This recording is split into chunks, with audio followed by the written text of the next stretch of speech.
Hello বন্ধুরা, start for cooking. দেশে বিদেশে প্রবাসে আমার পেজ ফলোয়ার বা ইউটিউব চ্যানেল ফলোয়ার বন্ধুরা কেমন আছেন জানি না।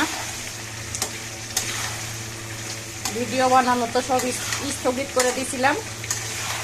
মন মানসিকতা ভালো না, দেশ ভালো না, কোনো কিছুই ভালো নাই, শান্তি নাই, মারামারি কাটাকাটি অশান্তি। তো যাকে আজকে ছেলে কৌশিক টেনশনে ছিলাম, বাড়িতে এসে পৌঁছে গেছে।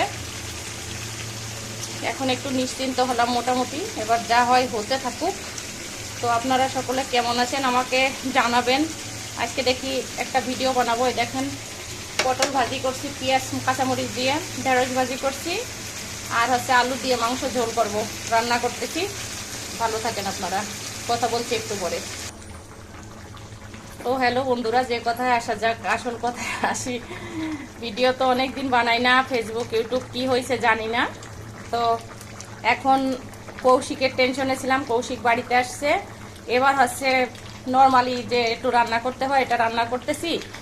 আর দেশ যখন অশান্ত হয় তখন সবাই ভালো থাকবেন, শান্ত থাকার চেষ্টা করেন। আস্তে আস্তে দেশে হয়তো যে যাকেই দায়িত্ব দেওয়া হোক সে নিশ্চয়ই ভালোভাবে দেশ চালাবে। আর কেউ দায়িত্ব গ্রহণ করার পরে কেউ চায় না যে সেখানে অশান্তি হোক, অসহযোগ হোক, এটা চায় না। হয়তো যেই আসুক না কেন ভালোভাবে চালাবে, ভালোভাবে হবে, ভালোভাবে দেশ চলতে থাকবে। ছেলে মেয়েদের পড়াশোনা স্থবির হয়ে গেছে, আমি তো চাই না একদিনও গন্ডগোল থাকুক। আমার ছেলের পড়াশোনা একেবারে নষ্ট হয়ে গেছে, পড়াশোনা শেষ হোক, আস্তে আস্তে একটা ভালো চাকরি করবে, সুন্দরভাবে থাকবে। তো সেক্ষেত্রে সবাই একটু শান্ত থাকবেন, সবাই ভালো থাকার চেষ্টা করবেন, সবাই সবার জন্য আশীর্বাদ করবেন, দোয়া করবেন। সবার প্রতি ভালোবাসা রইল। মানসিকতা যত ভালো না, আসলে কোনো কথা বলতে ইচ্ছে করে না। আর ফেসবুকে অনেক লেখালেখি করি, তার জন্য অনেক আমার আসলে বন্ধু ডিসাইড করতে ভুল হয়ে গেছে। আমাকে অনেকেই বেশিরভাগই ভালো কমেন্ট করে, কেউ কেউ গালাগালি করছে। তবে আমি শিক্ষিত যারা বন্ধুরা আমার, সেখানে হিন্দু মুসলিমের কোনো প্রশ্ন নাই, সেখানে সবাই আমাকে ভালো ব্যবহার করে। আমি অনেক সময় বুঝতে না পারি অনেককে একসেপ্ট করে ফেলছিলাম। তো এই গন্ডগোল অশান্তি হওয়ার পরে বুঝতে পারলাম যে কে হচ্ছে অশিক্ষিত আর কে শিক্ষিত। তো আমি এবার ছাঁটাই করে দিচ্ছি।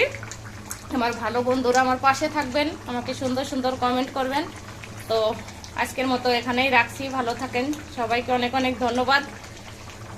শুভকামনা রইল সবার জন্য। God bless you.